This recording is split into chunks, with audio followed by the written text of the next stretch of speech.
Hello everyone, welcome back my story explainer.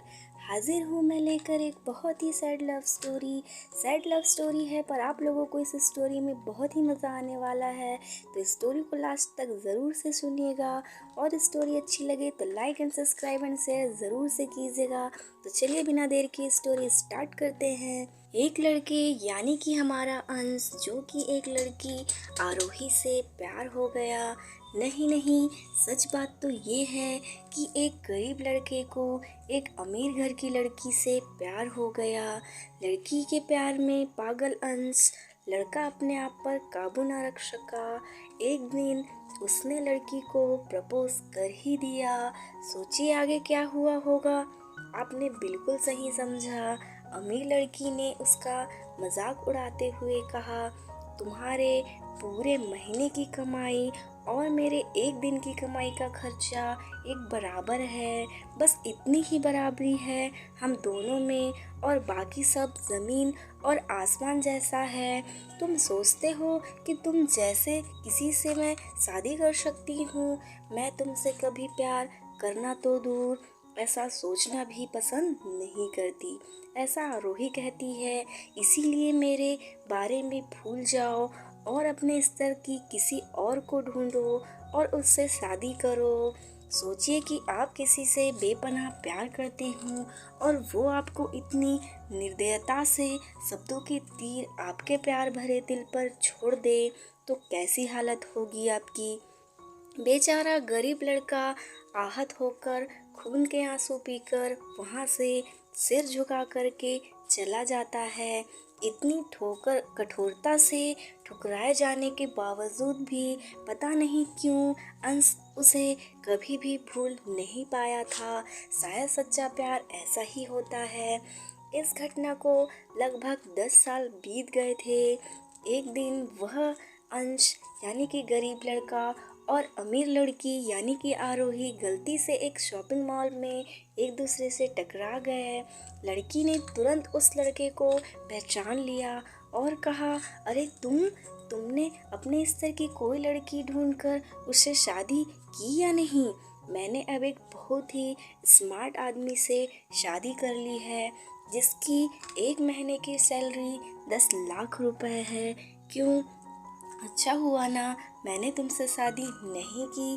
फिर अंश कहता है आरोही से कि अब भी परवाह करता था तो उसके दर्दनाक शब्द ने उसने आज भी अपने की तरह ही सुनकर अपने आंसू रोक लिए और कुछ नहीं कहा।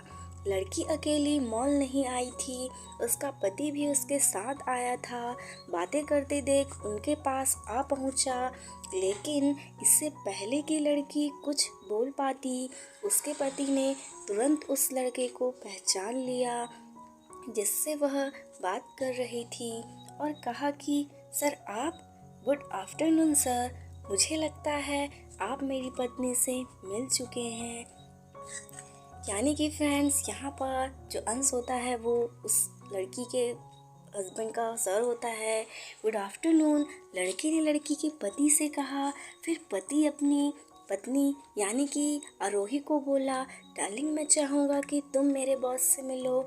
ये 100 करोड़ के से उसी प्रोजेक्ट के स्पॉन्सर हैं जिस पर हम काम कर रहे हैं या मैं काम कर रहा हूँ। लड़की सिचुएशंस का यू टर्न देख हैरान रह गई। अब साफ दिखाई पड़ रहा था कि ना तो उसकी आंखें नहीं, मुंह कुछ भी कह पाए। ऐसी स्थिति में लड़का बस मुस्कुराया और कहा, ठीक है मिस्टर, मुझे जाना होगा। मेरे पास करने के लिए बहुत महत्वपूर्ण चीज़ें हैं। आज आपको देखकर बहुत अच्छा लगा। आपका दिन अच्छा रहे। कुछ देर के लिए पति और पत्नी बस उस लड़के को जाते हुए ही देख रहे थे। लड़की ने यानी कि आरोही ने झटके से उबरने की कोशिश करते हुए अपने पति से पूछा, क्या वाकई ये तुम्हारा बॉस था। फिर वो कहता है, हाँ डार्लिंग, काफ़ी विनम्र व्यक्ति है ना, लेकिन उनके जीवन के साथ काफ़ी दुखद कहानी जुड़ी हुई है। उन्होंने एक बार मुझे कहा था कि वह एक लड़की से प्यार करते थे, लेकिन उसने उन्हें छोड़ दिया। क्योंकि वह तब गरीब थे। इस वजह से उन्होंने जीवन में कड़ी मेहनत की और क्योंकि वह होशियार है, वह सफल हो गए। अब वह एक करोड़पति हैं जो एक महीने में लाखों डॉलर कमाते हैं। लेकिन मैं ये ज़रूर कहूँगा कि वो उस लड़की से एकदम सच्चा प्यार करते थे, इसीलिए वो आज भी अपने जीवन में आगे नहीं बढ़ पाए। उन्होंने अब तक शादी नहीं की है। पति उसके गुणगान गाता रहा। पति ने कहा कितनी खुश नसीब होती है वह औरत अगर इस भले आदमी से शादी कर लेती।